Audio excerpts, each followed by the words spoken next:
Boy, you could definitely tell WCW is about to go under. I'm Sean Renton with the retro review of WCW Thunder from February 28, 2001.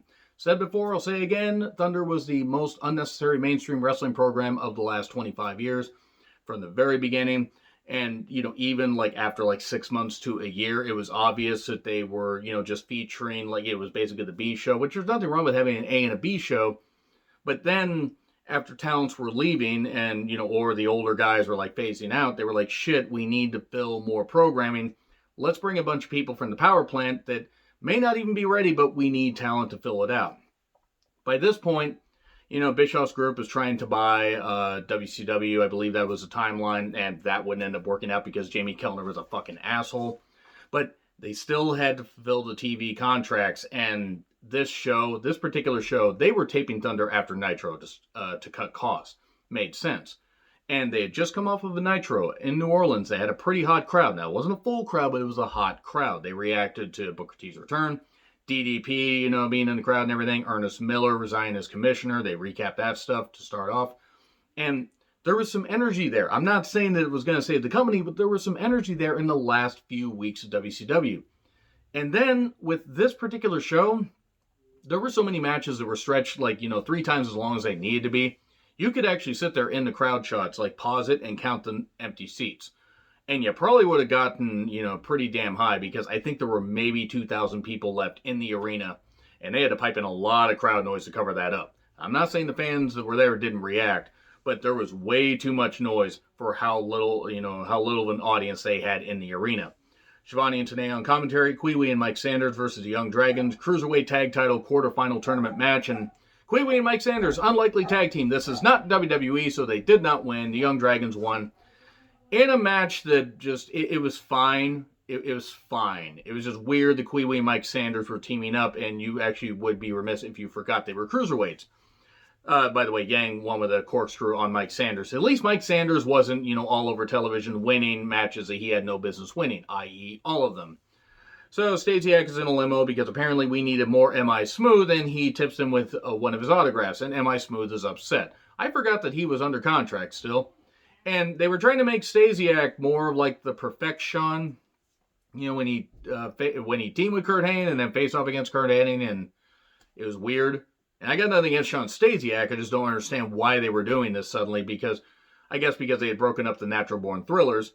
But, Smooth was upset. Maybe we're going to get a pay-per-view match. No, we only have Greed left, and then the company's done, because then we just have a couple more episodes of television.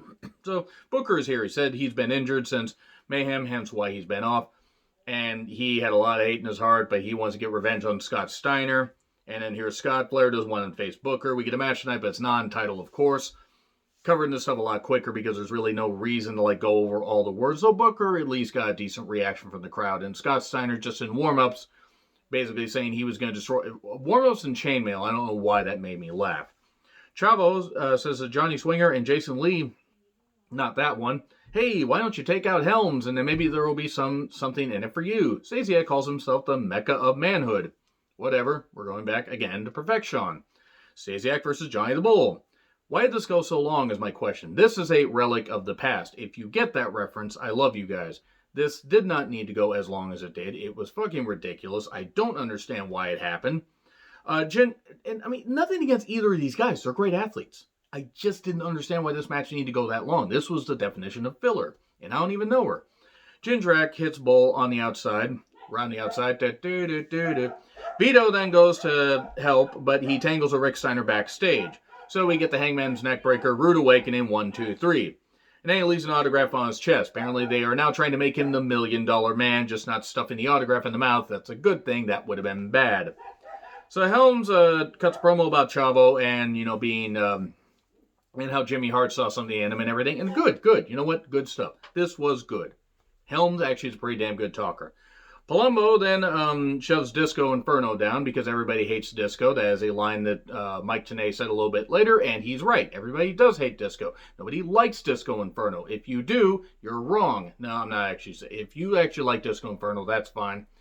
I just don't understand why anybody likes Disco Inferno, because he wasn't any good. He wasn't charismatic. He wasn't necessary to the continued success or any success in WCW. Helms versus Johnny Swinger with Jason Lee. Again, not that one. Being double teamed is nothing new for Shane Helms. A line from Shivani. Are we just done with phrasing at this point? And I like Shane Helms. It's just a funny line. And I'm a mature individual, but I'm not. I just couldn't help but react to that.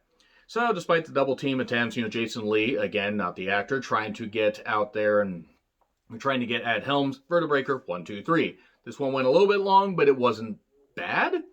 And then Palumbo and O'Hare say they can't back up Conan tonight. So no more natural born thrillers, and apparently they can't back him up. This is despite the fact they had a little bit of like interaction. All this stuff blends together at this point for me. None of it really makes any sense. Awesome versus Conan. So commentary talks about the new ownership, as well Bischoff's group is negotiations to buy it. If only Jimmy Kellner hadn't squashed it. I don't know if it would have gone the full 10 years, but it would have been interesting to see. Awesome basically dominates him and wins. I mean, he did not really even break a sweat here. I'm not saying that Conan was a slouch. He just beat up Conan. Totally Buff and Disco, that outfit annoys me for sure. This is Buff Bagwell, of all people, talking about somebody else's outfit. Disco says, help him beat Palumbo, and it's, going to help you guys out for greed. And then Booker, we get a video package on his journey to the world title and losing it and wanting to get it back. Disco Inferno, why was he? He talked about being one of the toughest wrestlers, or the toughest wrestler, most fearsome wrestler in WCW. The fact that anybody didn't just start pelting him with trash right there. Yeah, I hate Disco. I hate the fact that he was ever in wrestling. And I also hate the human being, because if you've ever heard his opinions on women and other stuff and everything, it will, especially other things. I mean, not just women in wrestling, but in general, when, a woman schooled him by beating him up, Jacqueline, that's probably why he fucking hates women in wrestling. And then, Impact brought him in for absolutely no fucking reason. They never should have brought him in. It was goddamn embarrassing. But Disco Inferno took on Chuck Palumbo. Everybody hates Disco. Line from Mike Tenay. Later, Totally Buff shows up, but they don't help Disco. Jungle Kick, 1, 2, 3, and then they attack Palumbo. O'Hare shows up, and then Vito runs in. Then Rick Steiner runs in, which is great because we get Rick Steiner versus Vito. And while it was a little bit better than Rick Steiner beating up Lash LaRue, it wasn't much better. 2 Steiner drivers, 1, 2, 3. Canyon and Miller video package, because this is a feud apparently they think we need to care about. Too bad I don't. Booker versus Scott Steiner. Scott yells at fans during his entrance, which went on about 5 years.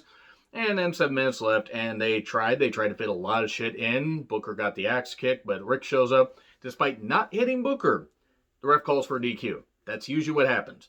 And then DDP comes in, Diamond cuts both Steiners. Jarrett and the crew show up, and he's like, hey, Steiner, I'm still standing. And there's your episode of Thunder. In fact, you know what? There. So yeah, I got the March stuff left, and I'm going to dive into a bunch of that. So you're probably going to get a whole bunch of stuff here in this month, and it's going to be interesting to get to the final few episodes. Anyway, agree, disagree, what I said, like, share, subscribe, Twitter handle in the description. I'm John Rickland. I'll see you soon.